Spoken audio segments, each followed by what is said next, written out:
2014માં અમને જ્યારે આ વિચાર આવ્યો કે આપણે માલ વેચવા વિદેશ શું કામ જવું, વિદેશીઓ આપણો માલ લેવા આપણા આંગણે શું કામ ના આવે.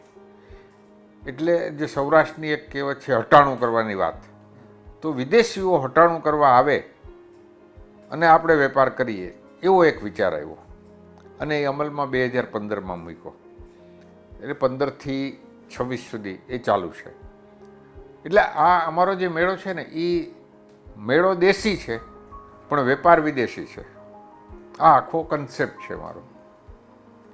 પહેલે વર્ષે જ્યારે 2015માં કર્યું ત્યારે ખૂબ પીટાણા, અમને એટલો રિસ્પોન્સ ન મળ્યો પણ કોન્ફિડન્સ અમારો ન તૂટ્યો. તો બીજે વર્ષે 156 લોકો આવ્યા વિવિધ દેશોમાંથી અને એ સિલસિલો આજની તારીખે પણ ચાલુ છે.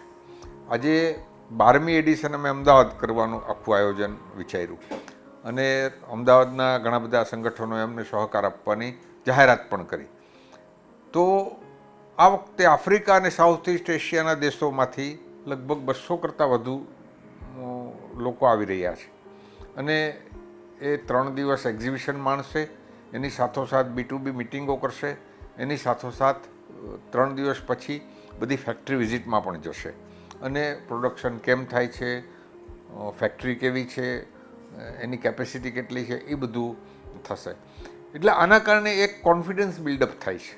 20 દેશમાં જો તમે માર્કેટિંગ કરવા જાઓ તો તમને 50 લાખથી 1 કરોડનો ખર્ચો થાય, જ્યારે અહીંયા 20 દેશના લોકો સાથે તમને બિઝનેસ કરવાનો ખર્ચો ફક્ત 1 લાખ છે. એમાં પણ જો સરકારની MDA સ્કીમની સબસિડીનો લાભ લો તો એ કોસ્ટ લગભગ 0 થઈ જાય છે.